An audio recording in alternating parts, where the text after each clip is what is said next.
آئیے بھائی کا حکم ہوا ہے کہ شعر پڑھنے کا، پڑھتا ہوں کہ قلم اٹھاؤں تو ہاتھوں کی عید ہوتی ہے۔ یہ پہلی مرتبہ جو ہے، یہ دیکھیے نبی کے عاشق و شہدائی بیٹھے ہوئے ہیں، اور یہ جب سے میں نظامت کر رہا ہوں پہلی مرتبہ ایسا وہ شخص، کیا نام ہے بھائی آپ کا؟ علاؤالدین بھائی، ماشاءاللہ جی اچھا، یہ علاؤالدین بھائی نے حکم کیا کہ یہ مطلع، یہ مصرع جو ہے آپ دوبارہ پڑھیں۔ آپ ایسے تو شاعروں کے پاس جو ہے فرمائش آتا ہے کہ اس کو ڈبل پڑھیں، لیکن ناظم کے پاس کبھی نہیں، پہلی مرتبہ یہ علاؤالدین بھائی ہیں۔ آئیے میں پڑھتا ہوں کہ قلم اٹھاؤں تو ہاتھوں کی عید ہوتی ہے، ارے کہوں جو نعت تو لفظوں کی عید ہوتی ہے، اور خیال و خواب سے دل کو قرار ملتا ہے، مدینہ دیکھ کے آنکھوں کی عید ہوتی ہے۔ خیال و خواب سے دل کو قرار ملتا ہے، مدینہ دیکھ کے آنکھوں کی عید ہوتی ہے۔ اور ایک شعر میں پڑھتا ہوں علماء کرام کے حوالے سے، یہ آخری شعر اور اس جلسے کا آخری شعر پڑھ رہا ہوں کہ نہ ٹی وی نہ موبائلوں میں نہ ٹی وی کی اسکرین میں ہے، شعر بغور سماعت فرمائیں گے کہ نہ موبائلوں میں نہ ٹی وی کی اسکرین میں ہے، ارے خدائے پاک کی جنت نبی کے دین میں ہے۔ کہ نہ موبائلوں میں نہ ٹی وی کی اسکرین میں ہے، ارے خدائے پاک کی جنت نبی کے دین میں ہے، اور مثال جس کی زمانے میں مل نہیں سکتی، ارے نبی کا عشق جو خلفائے راشدین میں ہے۔ ارے نبی کا عشق، نبی کا عشق، مثال جس کی زمانے میں مل نہیں سکتی، نبی کا عشق جو خلفائے راشدین میں ہے۔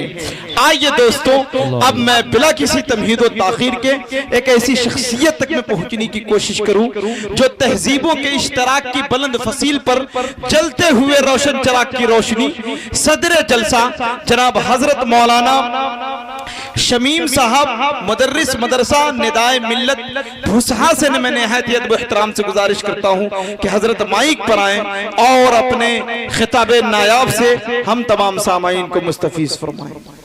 الحمدللہ وحدہ والصلاة والسلام علی من لا نبی بعدہ، فاعوذ باللہ من الشیطان الرجیم، بسم اللہ الرحمن الرحیم، وذکر فإن الذکرى تنفع المؤمنین۔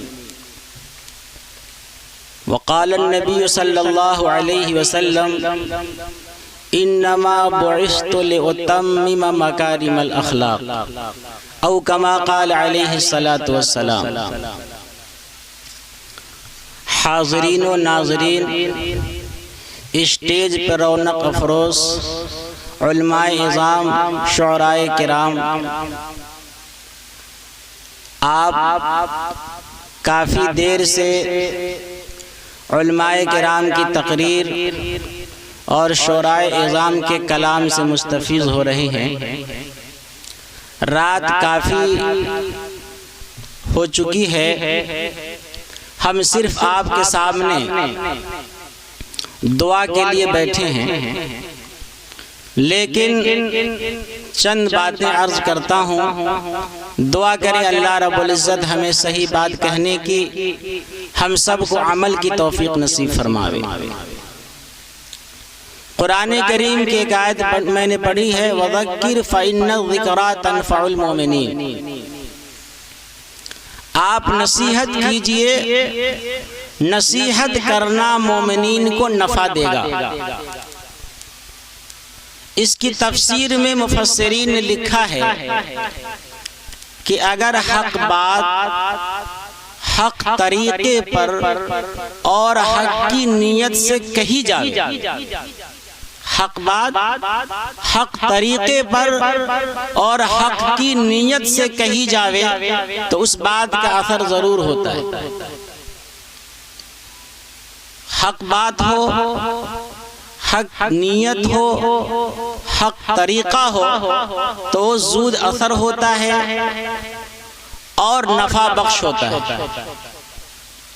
الحمدللہ ثم الحمدللہ، اس مجلس کو رچانے اور سجانے والے نے کس نیت سے کیا ہے، اللہ تعالیٰ ان کی نیتوں کو درست اور ہم سب کی نیتوں کو درست بنا دے، اور ہم سب کو عمل کے جذبے سے بیٹھنے کی توفیق عطا فرما دے۔ یہ آخری شب بھی ہے، تقریباً 12 بجے کا وقت گزر رہا ہے۔ اس وقت میں دعائیں بھی قبول ہوتی ہیں، تو ہم لوگ دل سے دعا کرنے کی ٹھان لیں اور اپنے ماضی کی گناہوں پر نادم ہو جائیں اور چھوٹے بڑے سب گناہوں سے تائب ہو جائیں، اور پھر اس کے بعد اللہ کے حضور میں دعا کریں، انشاءاللہ ہماری دعا قبول ہوگی۔ بس ایک بات میں آپ کے سامنے عرض کرتا ہوں، قرآن کریم کے اندر فرمایا گیا وَالشُّعَرَاءُ يَتَّبِعُهُمُ الْغَاوُونَ أَلَمْ تَرَ أَنَّهُمْ فِي كُلِّ وَادٍ يَهِيمُونَ وَأَنَّهُمْ يَقُولُونَ مَا لَا يَفْعَلُونَ۔ کلام نثر بھی ہوتا ہے اور کلام نظم بھی ہوتا ہے، کلام چاہے منثور ہو چاہے منظوم، اس میں کوئی شک نہیں۔ اگر کلام اچھا ہے، حکمت پہ مبنی ہے، کلام حق ہے تو اچھی بات ہے، لیکن کلام اگر منظوم ہو اور وہ کلام حکمت پہ مبنی ہو، حق اور سچ ہو، تو لا شک لا ریب منظوم کلام کا اثر نثر کے مقابلے میں زود اثر ہوا کرتا ہے اور سامعین پر ایک اچھا اثر ڈالتا ہے۔ قرآن کریم کے اندر شعراء کے بارے میں مذمت آئی ہے اور فرمایا گیا کہ وَالشُّعَرَاءُ يَتَّبِعُهُمُ الْغَاوُونَ۔ شعراء شاعر کی جمع ہے، شاعر اسے کہتے ہیں جو شعر پڑھتا ہو، جس کے کلام کے اندر قافیہ ہو، ردیف ہو، اس کے کلام کا وزن موزون ہو، اسے شاعر کہتے ہیں، اور شاعر کی جمع شعراء ہے۔ قرآن کریم کہتا ہے کہ شعراء کی اتباع کرنے والے گمراہ ہوتے ہیں، وَالشُّعَرَاءُ يَتَّبِعُهُمُ الْغَاوُونَ، کہ شعراء کی پیروی گمراہ لوگ کرتے ہیں۔ آگے فرمایا گیا أَلَمْ تَرَ أَنَّهُمْ فِي كُلِّ وَادٍ يَهِيمُونَ، کہ آپ نے نہیں دیکھا کہ شعراء ہر میدان کے اندر تگو دو کرتے ہیں اور ہر وادی میں بھٹکتے رہتے ہیں، تخیلات کی دنیا میں سرگرم رہتے ہیں۔ وَأَنَّهُمْ يَقُولُونَ مَا لَا يَفْعَلُونَ، اور وہ ایسی بات کہتے ہیں جس پہ خود عمل نہیں کرتے۔ اس آیت کریمہ کا جب نزول ہوا تو حضرت عبداللہ بن رواحہ، حضرت حسان بن ثابت اور حضرت تین صحابی کا نام آتا ہے، جس میں حضرت حسان بن ثابت، عبداللہ بن رواحہ اور حضرت کعب بن مالک، یہ تینوں صحابی جناب رسول اللہ صلی اللہ علیہ وسلم کے پاس تشریف لے گئے۔ علامہ ابن کثیر نے اپنی تفسیر کثیر کے اندر اس کو روایت کیا ہے، اور حضرت حسان بن ثابت رضی اللہ تعالی عنہ کے چہرے پر آنسو کے آثار تھے، آپ زارو قطار رو رہے تھے۔ اللہ کے رسول صلی اللہ علیہ وسلم نے فرمایا آپ کیوں رو رہے ہیں، آپ کے رونے کی وجہ کیا ہے؟ حضرت حسان بن ثابت رضی اللہ تعالی عنہ نے عرض کیا یا رسول اللہ، اس آیت کریمہ کے اندر شعراء کی مذمت آئی ہے اور شعراء کے متبعین کو گمراہ قرار دیا گیا ہے، اور میں بھی شعر پڑھتا ہوں، اس لیے مجھے ڈر لگ رہا ہے کہ میں بھی اس میں شامل ہوں، اس لیے کہ تابع پر مطبوع کا اثر ہوتا ہے۔ تو گویا شعراء کے متبعین جب گمراہ ہوں گے تو شعراء خود گمراہ ہوں گے۔ تو اللہ کے رسول صلی اللہ علیہ وسلم نے فرمایا، قرآن کریم کی آگے والی آیت جو آخری آیت ہے اس کو بھی پڑھو، إِلَّا الَّذِينَ آمَنُوا وَعَمِلُوا الصَّالِحَاتِ وَذَكَرُوا اللَّهَ كَثِيرًا وَانْتَصَرُوا مِن بَعْدِ مَا ظُلِمُوا۔ کہ قرآن کریم کی اس آیت کے اندر فرمایا گیا کہ وہ شعراء سے مستثنی ہیں وہ لوگ جو ایمان لائے اور جنہوں نے نیک عمل کیا اور جو اللہ کا ذکر کثرت سے کیا کرتے ہیں، اور وہ اپنے مظلومیت کے بعد ان کے دفاع کے اندر کچھ کہتے ہیں، ان کو جواب دیتے ہیں۔ اس آیت کریمہ کے اندر وضاحت کر دی گئی کہ ہر قسم کا شعر یہ مذموم نہیں ہے، بلکہ وہ شعر جو حکمت پہ مبنی ہو، صداقت پہ مبنی ہو، وہ اچھا ہے، بہتر ہے۔ چنانچہ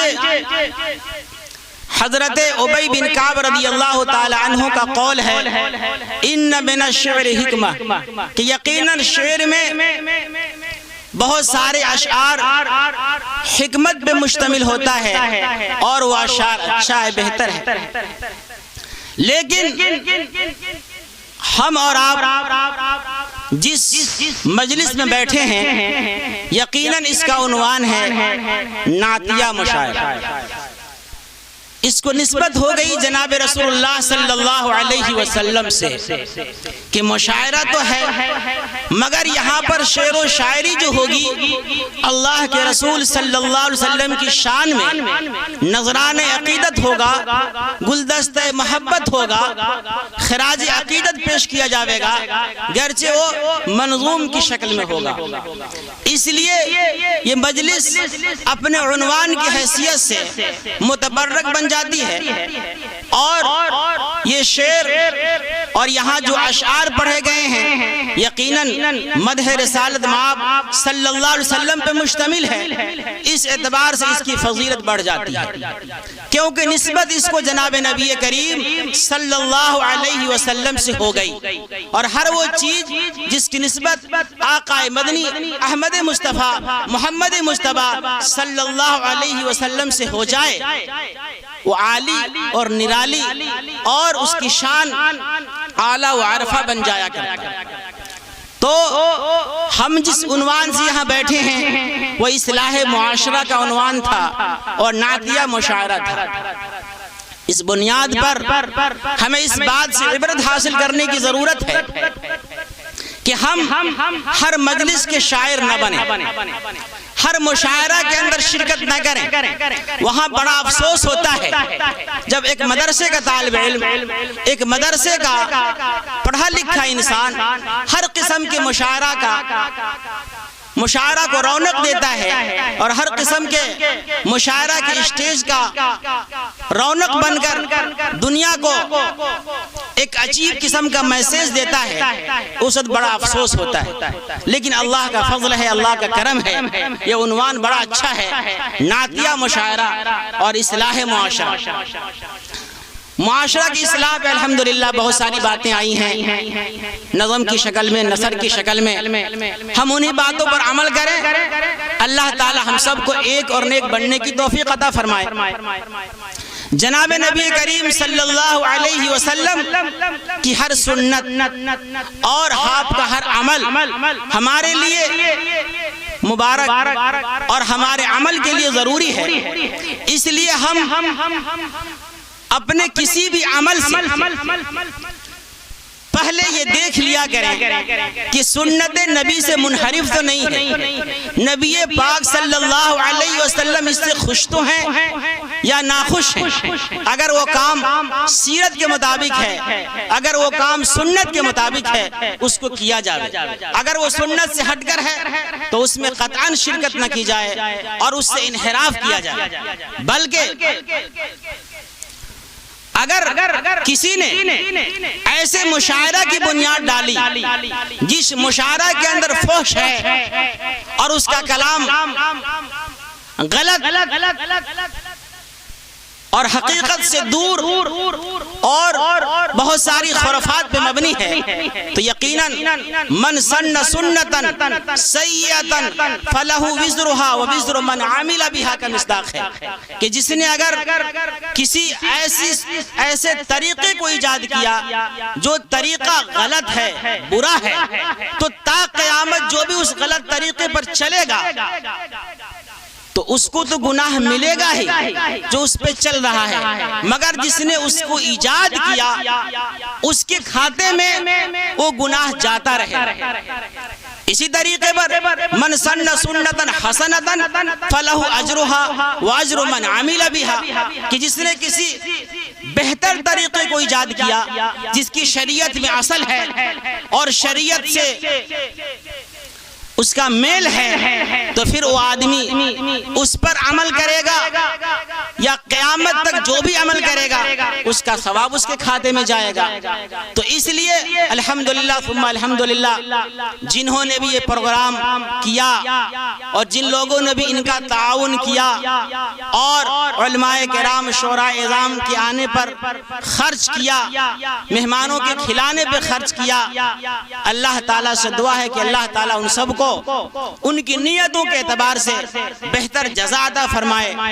اور ہم لوگ جو باتیں یہاں سنی ہیں ان باتوں پہ عمل کرنے کا جذبہ لے کر اٹھیں اور اس کی فکر کریں کہ جیسے باتیں آئی تھی کہ بھائی ہم ہفتے میں ایک مرتبہ مسجد میں جاتے ہیں، تو اگر ہم صرف ہفتے کی نماز پڑھنے والے ہیں تو 5 وقتہ نماز پڑھنے والے بن جائیں. اگر ہماری زندگی کے اندر اب تک چہرے پر سنت سجی ہوئی نہیں ہے تو ہمارے چہرے پر داڑھی آ جانی چاہیے. اگر ہماری زندگی کے اندر اور بہت سی خرافات ہے تو چیزیں ہماری زندگی سے نکل جانی چاہیے. اگر یہ مقصد ہے کہ جو باتیں ہم نہیں جانتے تھے آج وہ باتیں معلوم ہو گئی تو اس پر عمل کریں گے تو بہت اچھا، لیکن کم سے کم سننے کا ثواب تو ملے گا ہی. اور اگر نیت کر لیتے ہیں عمل کا اور اس پر عمل پیرا ہو جاتے ہیں تو یہ سونے پر سہاگا ہوگا. اس لیے میرے بھائی اور جتنے بھی یہاں حاضر ہیں، ہر آدمی دل کے اندر اپنے کیے پر نادم ہو جاوے، شرمندہ ہو جاوے اور آئندہ نیک عمل کرنے کا جذبہ لے لیں اور اس طریقے پر اللہ کے سامنے ہاتھ اٹھاویں کہ اللہ ہم نے اپنی قیمتی زندگی کا بہت سارا وقت یوں ہی لا یعنی فضول کاموں میں برباد کر لیا ہے، اس لیے آگے ہمیں توفیق عطا فرما کہ اپنی زندگی کا صحیح رخ اور صحیح سمت متعین کریں. وآخر دعوانا ان الحمدللہ رب العالمین. الحمدللہ رب العالمین والصلاة والسلام على سید الانبیاء والمرسلین وعلى آلہ واصحابہ وازواجہ وذریاتہ واہل بیتہ وتبعہ اجمعین الی یوم الدین. ربنا آتنا في الدنيا حسنة وفي الآخرة حسنة وقنا عذاب النار وقنا عذاب القبر. ربنا تقبل منا إنك أنت السميع العليم. ربنا لا تزغ قلوبنا بعد إذ هديتنا وهب لنا من لدنك رحمة إنك أنت الوهاب. اللهم اكفنا بحلالك عن حرامك وأغننا بفضلك عمن سواك. اللهم أعنا على ذكرك وشكرك وحسن عبادتك. اے مولا کریم ہم سب گنہگار ہیں، خطا کار ہیں، سزاوار ہیں، پر تیری رحمت کو امیدوار ہیں، ہم سب کو معاف فرما. اے مولا کریم اس مجلس کا جنہوں نے بھی انعقاد کیا ہے ان کو ان کے خلوص اور للہیت کے حساب سے صلہ اور جزا عطا فرما. اے مولا کریم اس کے اندر شرکاء، شعراء، علماء جتنے بھی موجود ہیں، اے اللہ ان سب کی مغفرت فرما۔ اے مولا کریم ہماری زبان کو، ہمارے قلم کو دین کی حقانیت کے لیے استعمال کرنے کی توفیق عطا فرما۔ اے مولا کریم ہمارے قلم کو، ہمارے زبان کو باطل کی اس بات کے لیے اور اس کی احقاق سے ہم سب کو بچنے کی توفیق عطا فرما۔ اے مولا کریم محض اپنے فضل سے، محض اپنے کرم سے ہم سب کی مغفرت فرما۔ ہم سب کے آبا، اجداد، مشائخ، اساتذہ جو بھی دنیا سے جا چکے ہیں یا زندہ ہیں، اے مولا ان تمام کی مغفرت فرما۔ اے مولا کریم اس گاؤں کے اندر جتنے بھی موجود ہیں یا اس قبرستان میں جتنے بھی مدفون ہیں، اے مولا سب کی مغفرت فرما۔ اے مولا کریم جو آئے ہیں ان کی بھی مغفرت فرما، جو کسی وجہ سے نہیں آ سکے ان کی بھی مغفرت فرما۔ اے مولا کریم پورے عالم کے مسلمانوں کے جان کی، مال کی، عزت کی، آبرو کی تو پوری حفاظت فرما۔ اے مولا کریم ہم سب کے جائز مقاصد کو تو پورا فرما۔ اے مولا کریم ہم سب کو دین کے لیے قبول فرما، ہم سب کو ایک اور نیک بنا۔ اے مولا ہم میں جو بیمار ہیں ان کو شفا عاجلہ دائمہ مستمرہ نصیب فرما۔ اے مولا ہم میں جو ضرورت مند ہیں ان کی ضرورتوں کو تو غیب سے پورا فرما۔ ہم میں جو مقروض ہیں ان کے قرض کی ادائیگی کے اسباب مہیا فرما۔ اے مولا کریم ہم نے جو مانگا ہے یا مانگنے سے رہ گیا ہے بن مانگے عطا فرما۔ اے مولا کریم ہم تجھ سے ان تمام خیر کا سوال کرتے ہیں جس کا تجھ سے تیرے نبی نے کیا ہے۔ اے مولا اور ہم تجھ سے ان تمام شرور و فتن سے پناہ مانگتے ہیں جن سے تیرے نبی نے تجھ سے پناہ مانگی ہے۔ اے مولا کریم دنیا کے اندر جہاں کہیں بھی مسلمان پریشان حال ہے ان کے پریشانیوں کو دور فرما، ان کے جان کی، مال کی، عزت کی، آبرو کی تو پوری حفاظت فرما۔ ہمارے ملک کو امن و شانتی کا گہوارہ بنا، ہمارے پڑوسی ملک کے اندر بھی امن و شانتی نصیب فرما، پورے عالم کے اندر امن شانتی نصیب فرما۔ اے مولا کریم دین کا بول بالا عطا فرما۔ اے مولا دین کی جملہ رکاوٹوں کو تو دور فرما۔ اے مولا اس راہ کے اندر جتنی پریشانیاں ہیں ساری پریشانیوں کو ختم فرما۔ اے اللہ جتنے بھی دینی شعبے ہیں، مدارس ہوں، مکاتب ہوں، مساجد ہوں یا دعوت و تبلیغ ہو یا تحریکات ہو، اے مولا ان تمام کی تو حفاظت فرما۔ اے اللہ دشمنوں کے شر سے اسے محفوظ فرما۔ اے اللہ اسلام کی عادہ سے اس کی حفاظت فرما۔ اے مولا کریم یہ وبائی شکل جو پوری دنیا کے اندر چاہے وہ مصنوعی ہو یا قدرتی ہو، اے مولا ان سب سے ہم سب کو محفوظ فرما۔ اے مولا کریم ہم سب کو ان سے دور فرما۔ اے مولا کریم ہم سب کی دعاؤں کو اپنے حبیب کے صدقے قبول فرما۔ صلی اللہ تعالی علی خیر خلقہ محمد وعلی آلہ وصحبہ وبارک وسلم برحمتک یا ارحم الراحمین۔